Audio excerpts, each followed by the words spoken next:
The courtyard of the Palazzo Vecchio in Florence echoed with the sound of hurried footsteps as Niccolò Machiavelli made his way through the corridors of power for what he believed might be the last time. It was 1512, and the Medici had returned to claim their ancestral dominion over the city-state. The Republican government that had employed Machiavelli for 14 years as second chancellor was crumbling, and, with it, his entire world. Yet as he walked through those familiar halls, observing the nervous glances of former colleagues and the calculating smiles of new masters, Machiavelli felt something unexpected wash over him, not despair, but a cold, crystalline clarity. Here, in the moment of his greatest political defeat, he would discover the very principle that would make him immortal, the power of detachment. The concept of detachment that Machiavelli would later articulate in his works was not born from philosophical speculation but from the brutal education of reality. As he watched men who had once called him friend now avoid his gaze, as he witnessed the swift transformation of loyalties and the mercurial nature of political fortune, he understood that attachment to position, to people, to outcomes, was the root of all weakness. In the weeks that followed his dismissal, as Machiavelli retreated to his small estate in Sant'Andrea in Percasina, he began to formulate what would become his most profound insight, that the man who could master the art of detachment could never truly be destroyed by external forces. For destruction, he realized, comes not from what happens to us, but from our inability to separate ourselves from what happens to us. This understanding would permeate every page of The Prince, though few readers would recognize it as such. Most would see only the cold calculations of power, the ruthless pragmatism, the apparent cynicism. They would miss the deeper truth, that Machiavelli was teaching a form of emotional and psychological mastery that transcended mere political maneuvering. The principle he discovered was elegantly simple yet devastatingly powerful. The man who destroys his weak self, the self that clings, that hopes desperately, that fears loss above all else, creates an invulnerable core that external circumstances cannot touch. This is not indifference, it is freedom. Not coldness, but clarity. Not cynicism, but the deepest form of wisdom. The anatomy of attachment. To understand Machiavelli's strategy of detachment, we must first examine what he saw as the fundamental weakness of human nature, our tendency to attach ourselves so completely to external things that we become slaves to circumstances beyond our control. In his observations of political life, Machiavelli witnessed how this attachment manifested in countless ways, each representing a different form of bondage. Consider Francesco Soderini, the gonfalonier of Florence during Machiavelli's tenure. Soderini was, by all accounts, a good man, honest, well-intentioned, committed to republican ideals. Yet it was precisely these admirable qualities that led to his downfall. Soderini was so attached to his vision of how politics should work, so convinced that virtue and good intentions would ultimately prevail, that he was blind to the realities of how politics actually worked. Machiavelli watched as Soderini repeatedly made decisions based on what he hoped would happen rather than what was likely to happen. When the Medici were gathering support for their return, Soderini refused to take the harsh but necessary measures that might have preserved the Republic. He could not bring himself to arrest potential conspirators, to use force against his enemies, or to abandon his idealistic principles for pragmatic ones. His attachment to his moral identity made him weak, and his weakness made the Republic vulnerable. The lesson Machiavelli drew from this was not that morality was useless, but that attachment to any single way of being, even a virtuous one, created fatal rigidity. The truly powerful individual, he realized, must be capable of adapting to circumstances without losing their essential self. This required a kind of detachment that went far deeper than political flexibility. It required the ability to hold one's very identity lightly. This insight extended beyond politics to every aspect of human experience. Machiavelli observed how people became enslaved by their attachments to wealth, reputation, relationships, and even their own success.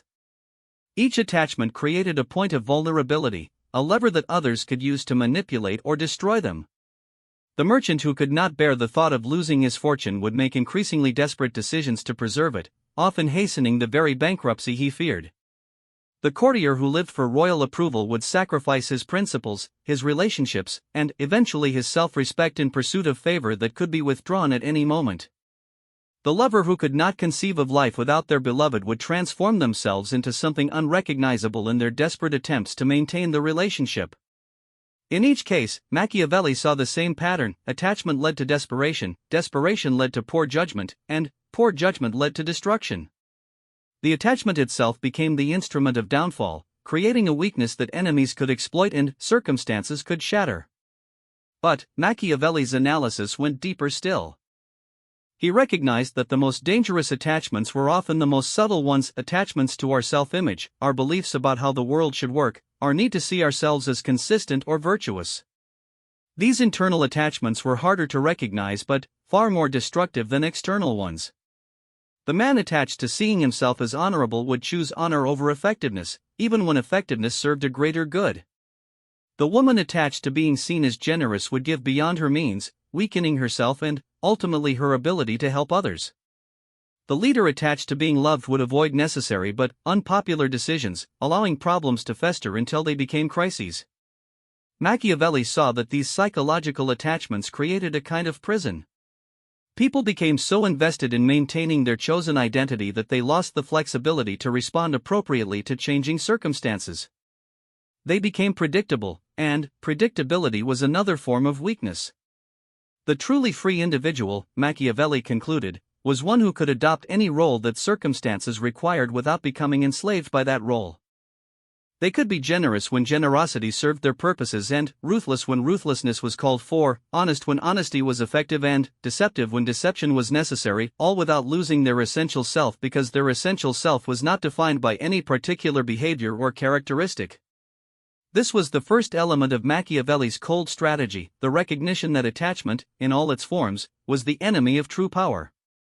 But recognition alone was not enough. The question remained: how does one actually achieve this state of detachment without becoming a hollow shell, devoid of passion or purpose? The answer, Machiavelli discovered, lay not in the elimination of feeling or caring, but in a fundamental shift in what one chose to attach to. Instead of attaching to outcomes, one could attach to process. Instead of attaching to external validation, one could attach to internal standards. Instead of attaching to temporary things, one could attach to eternal principles. This shift was subtle but revolutionary. It meant that one's sense of self and security came not from what one possessed or how others viewed one, but from one's ability to navigate whatever circumstances arose with skill and integrity. Success became not a particular outcome but the demonstration of excellence in facing whatever challenges presented themselves. Machiavelli himself exemplified this transformation. When he lost his position in the Florentine government, he did not lose his essential self because his essential self was not defined by that position. When his political dreams were shattered, he did not despair because his deeper purpose, understanding and articulating the nature of power, remained intact. When he was tortured and imprisoned, he endured because his sense of worth came not from how others treated him but from his commitment to truth and learning. This was the paradox at the heart of Machiavelli's strategy. By caring less about specific outcomes, one became more capable of achieving excellent outcomes. By holding one's identity lightly, one became stronger, not weaker. By accepting the possibility of loss, one became less likely to lose what truly mattered. The weak self that Machiavelli urged his readers to destroy was not their capacity for feeling or their ability to form connections. It was the part of them that had confused temporary circumstances with permanent identity, that had mistaken external validation for internal worth, that had placed their happiness and security in the hands of forces beyond their control. The destruction of this weak self was not a single dramatic act but a gradual process of recognition and reorientation. It required the development of what Machiavelli called virtue, not virtue in the conventional moral sense, but a kind of adaptive excellence that allowed one to respond skillfully to whatever life presented. This virtue was characterized by several key qualities: the ability to see situations clearly without the distortion of wishful thinking, the flexibility to adopt whatever approach circumstances required, the emotional equilibrium to remain calm under pressure, the long-term perspective that prevented one from being derailed by temporary setbacks, and the inner security that came from knowing one's worth was not dependent on external validation. These qualities could not be developed through philosophical contemplation alone. They required practice, experience, and often significant suffering.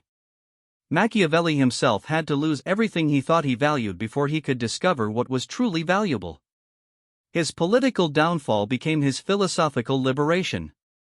But, for those willing to undertake this transformation, the rewards were immense.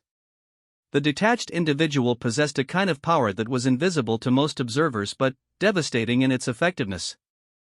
They could not be threatened because they had nothing to lose that they could not live without. They could not be bribed because their sense of worth did not depend on external rewards. They could not be manipulated because their emotional responses were under their own control. More importantly, their very detachment made them more effective in pursuing their goals. Because they were not emotionally invested in any particular strategy, they could adapt quickly when circumstances changed. Because they were not attached to their reputation, they could take calculated risks that more cautious individuals would avoid. Because they were not afraid of failure, they could pursue ambitious objectives that others would not dare attempt. This was the first great insight of Machiavelli's cold strategy, that true strength came not from the accumulation of power over external things, but from the development of power over one's internal responses to external things. The man who could master himself was already master of his world, regardless of his formal position or material circumstances. The cold calculation of freedom, the second element of Machiavelli's strategy, emerged from his observation that most people's decision-making was fatally compromised by their emotional attachments. They could not see situations clearly because they could not bear to see them as they actually were.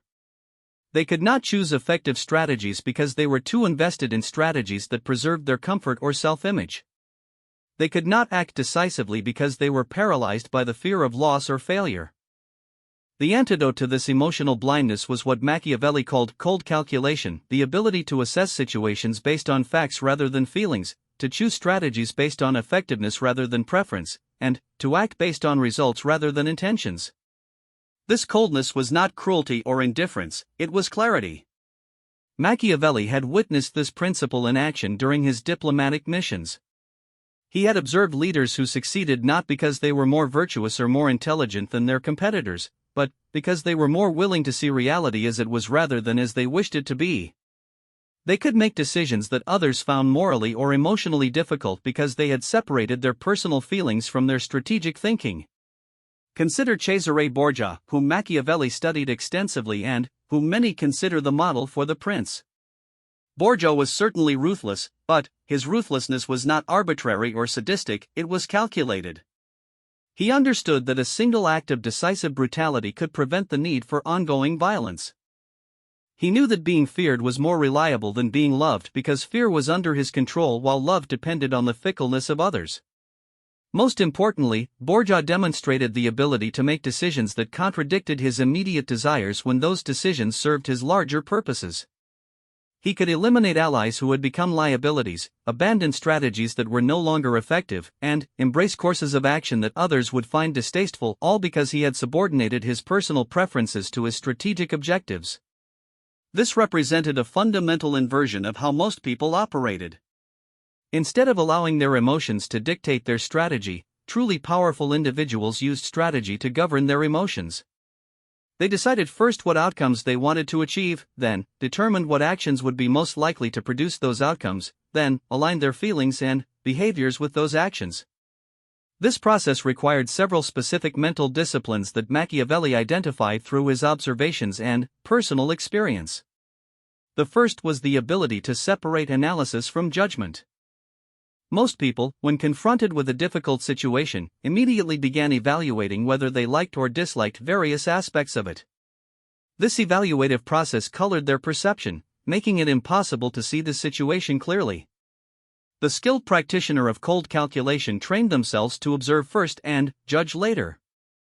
They would examine a situation as a scientist might examine a specimen, with curiosity rather than approval or disapproval, with interest in understanding rather than in confirming their preconceptions. Only after they had achieved a clear understanding of what was actually happening would they proceed to evaluate their options. This discipline of delayed judgment was extraordinarily difficult for most people because it required them to tolerate uncertainty and discomfort. It meant resisting the natural human tendency to jump to conclusions, to categorize experiences as good or bad, to impose familiar patterns on novel situations. It required what Machiavelli called the patience of the hunter, the ability to wait and watch until one truly understood the nature of one's prey. The second discipline was the ability to think in terms of probabilities rather than certainties. Machiavelli had observed that most political failures stemmed from leaders' inability to accept uncertainty. They would commit to courses of action based on their hopes rather than their realistic assessment of what was likely to happen. They would ignore warning signs because acknowledging them would require abandoning comfortable assumptions. The master of cold calculation, by contrast, thought in terms of scenarios and contingencies. Instead of asking what will happen, they asked what might happen, and what would I do in each case? Instead of betting everything on their preferred outcome, they prepared for multiple possibilities. Instead of being paralyzed by uncertainty, they used uncertainty as a tool for maintaining flexibility. This probabilistic thinking extended to their assessment of human nature. While idealists hoped that people would behave according to their highest aspirations, and cynics assumed that people would always behave according to their lowest impulses, the cold calculator understood that people would behave according to their incentives. By understanding what motivated the people they dealt with, they could predict behavior with remarkable accuracy. The third discipline was the ability to think in multiple time horizons simultaneously. Machiavelli noticed that most people were either too focused on immediate gratification or too concerned with distant ideals. Both approaches led to poor decision-making. Those focused only on the short term made choices that solved immediate problems while creating larger future problems. Those focused only on the long term ignored present realities and missed opportunities that required timely action. The effective strategist learned to balance short-term tactics with long-term strategy. They would accept temporary losses to achieve permanent gains, but they would also recognize when long-term plans needed to be abandoned in favor of immediate survival. They understood that timing was often more important than the intrinsic merit of an action, that the right thing done at the wrong time could be worse than the wrong thing done at the right time. The fourth discipline was the ability to separate one's identity from one's strategies. Machiavelli observed that people often became so invested in particular approaches that they could not abandon them even when they were clearly failing. A general would continue a losing battle because admitting defeat would mean admitting error. A leader would persist with ineffective policies because changing course would require acknowledging that their initial judgment was wrong. The cold calculator avoided this trap by holding all strategies lightly. They understood that strategies were tools, not expressions of identity. If one approach was not working, they would try another without taking the failure personally. They could be wrong about tactics while remaining confident about their ultimate objectives. This psychological flexibility was perhaps the most difficult discipline to master because it required a fundamental shift in how one defined success and failure. Instead of measuring themselves by whether their initial plan worked, they measured themselves by whether they ultimately achieved their objectives. Instead of seeing strategic pivots as admissions of weakness, they saw them as demonstrations of wisdom. The fifth discipline was the ability to act decisively despite incomplete information. Machiavelli recognized that those who waited for perfect clarity before acting would never act at all. The world was too complex, too dynamic, too unpredictable for anyone to ever have complete information about anything important. Yet action was required nonetheless. The solution was to gather the best information available within the time constraints that existed, make the best decision possible with that information, and, then, commit fully to that decision while remaining ready to adjust course as new information became available. This required what Machiavelli called the courage of imperfection, the willingness to be wrong in order to avoid being paralyzed. These disciplines, when practiced consistently, produced a fundamental transformation in how one experienced the world.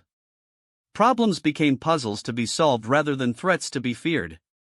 Setbacks became information rather than defeats. Opposition became simply another factor to account for in one's calculations rather than a personal affront.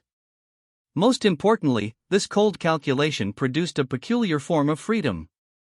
Because one's happiness and security no longer depended on particular outcomes, one could pursue ambitious goals without the paralyzing fear of failure. Because one's self-worth was not tied to being right about everything, one could take calculated risks and learn from mistakes. Because one's identity was not invested in any particular role or strategy, one could adapt to changing circumstances without experiencing existential crisis. This freedom was not the freedom to do whatever one wanted, it was the freedom to do whatever was necessary. It was not the freedom from consequences, it was the freedom to accept consequences without being destroyed by them.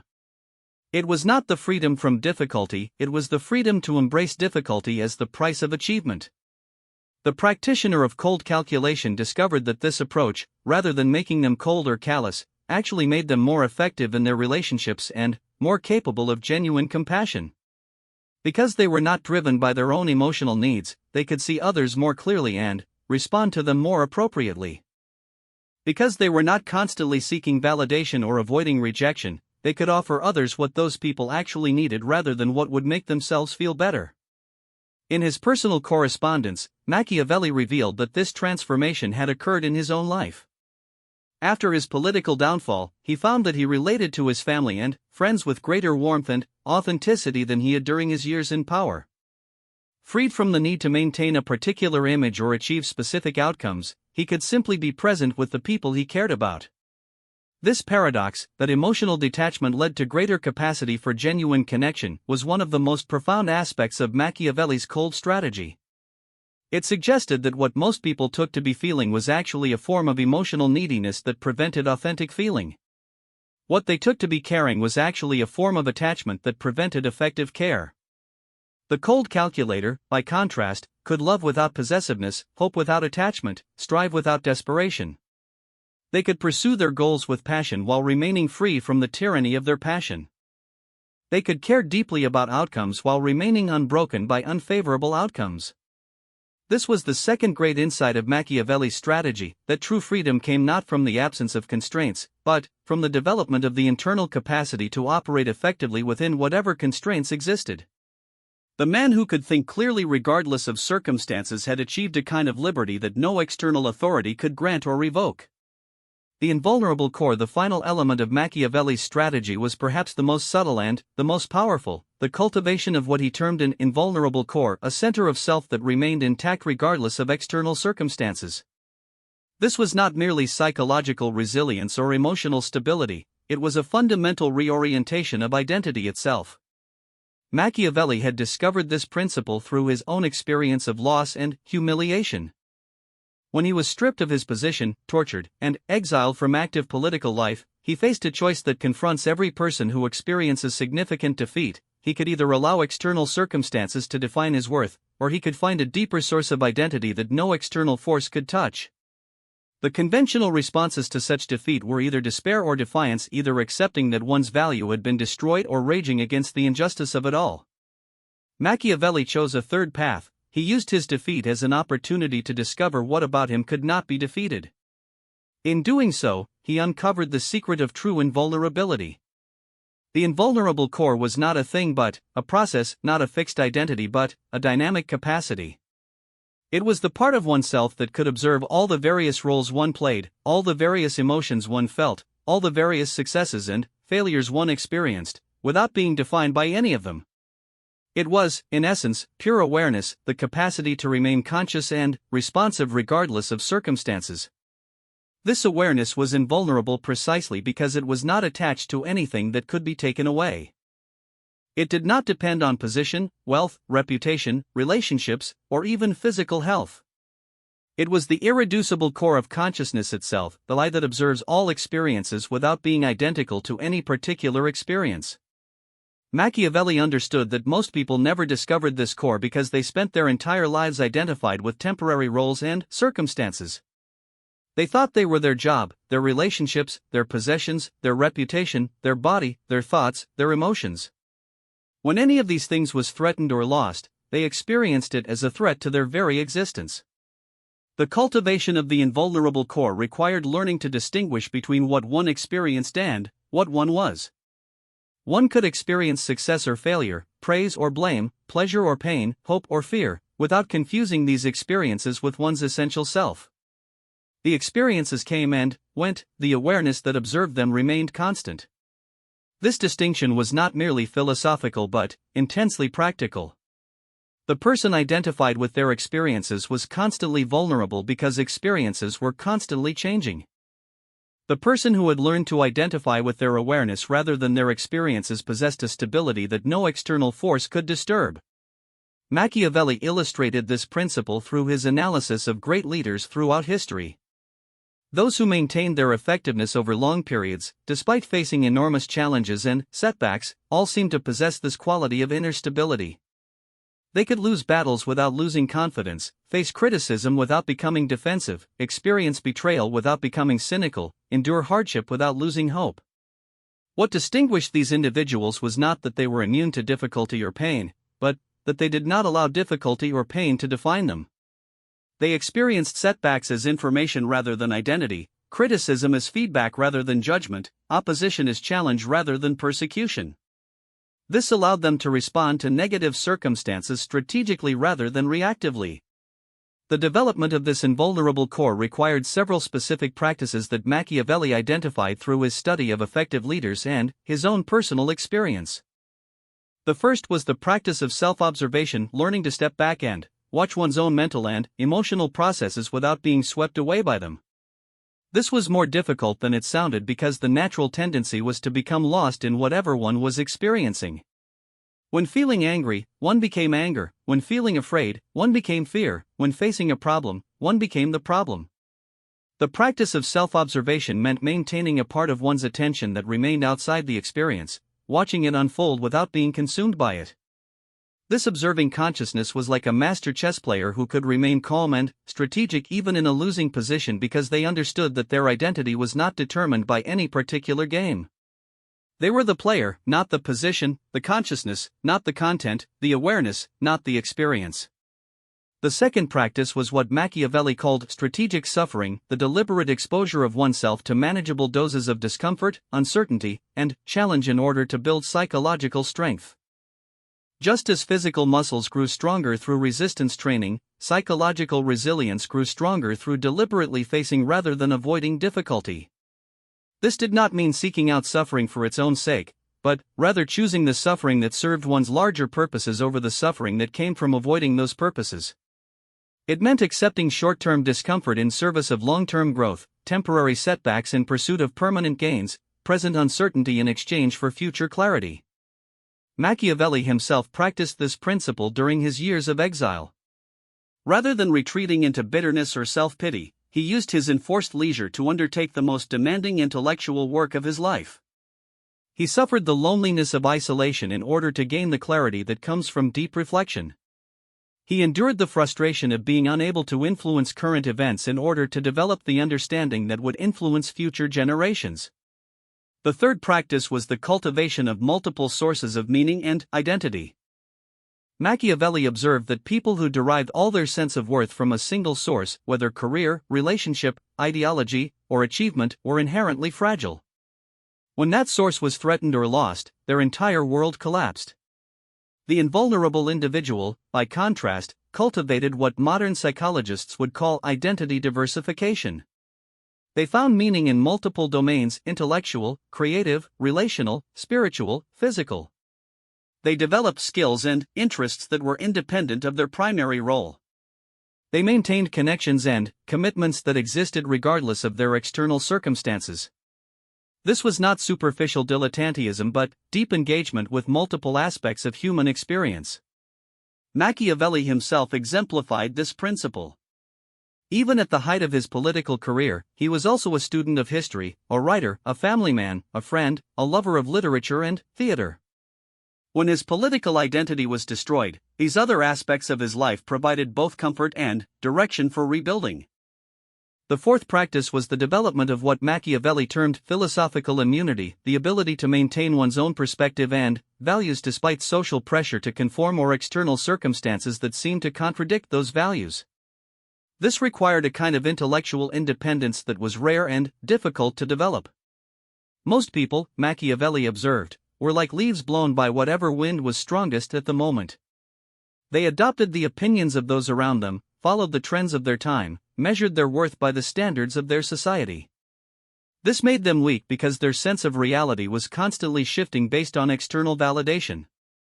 The person with philosophical immunity had developed their own criteria for truth, their own standards for value, their own understanding of what constituted a meaningful life. These internal standards might be influenced by external sources, but they were not determined by them. This gave such individuals a stability and consistency that others found both mysterious and compelling. The fifth practice was the cultivation of what Machiavelli called productive solitude, the ability to find renewal and clarity in one's own company. He had discovered during his exile that most people feared solitude because it forced them to confront aspects of themselves they preferred to avoid. They filled their time with distractions, relationships, and activities partly to escape the discomfort of their own company. The invulnerable individual, however, found solitude to be a source of strength rather than anxiety. In solitude, they could process experiences without the distortion that came from social expectations. They could reconnect with their deeper purposes without the noise of external demands. They could restore their energy and clarity without depending on others to provide meaning or direction. This was not misanthropy or antisocial behavior, but rather the recognition that one's relationship with oneself was the foundation for all other relationships. The person who could not be alone could never be truly with others, because they would always be seeking from others what they could not provide for themselves. These practices, when pursued consistently over time, produced a fundamental transformation in how one experienced existence itself. Life became less about accumulating positive experiences and avoiding negative ones, and more about developing the capacity to engage skillfully with whatever experiences arose. Success became less about achieving particular outcomes and more about demonstrating excellence in the process of pursuit. Most importantly, the cultivation of the invulnerable core produced a paradoxical result. The person who needed nothing from others was able to give more to others. The person who feared nothing could take greater risks in service of worthwhile causes. The person who could not be broken could absorb more pressure on behalf of those they protected. Machiavelli himself became living proof of this transformation. Despite losing everything he had worked for in the realm of practical politics, his years of exile produced works of such insight and influence that they shaped political thinking for centuries to come. His apparent defeat became the foundation for his ultimate victory, not because he regained what he had lost, but because he discovered something far more valuable. In his later letters, Machiavelli described a peculiar experience that captured the essence of the invulnerable core. He wrote that during his worst moments of suffering and humiliation, he sometimes felt as though he was watching a play in which he happened to be one of the actors. The character he was playing might be experiencing terrible things, but the consciousness that observed the character remained untouched by those experiences. This was not dissociation or emotional numbing, but a kind of expanded awareness that could simultaneously engage fully with experience while maintaining perspective on that experience. It was the awareness that one was always larger than whatever one was experiencing, always more fundamental than whatever role one was playing, always more enduring than whatever circumstances one faced.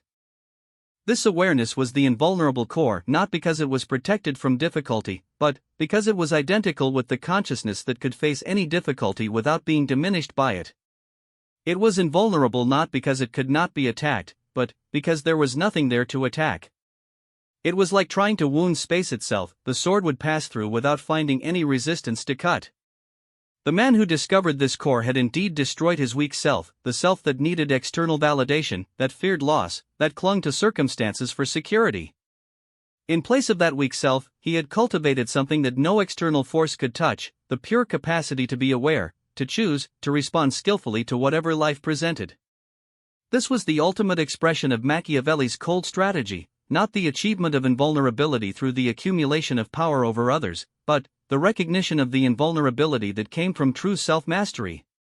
The man who had mastered himself in this way could never be truly destroyed by others because the most essential part of himself lay beyond the reach of any external force. In mastering detachment, such a person had indeed mastered himself.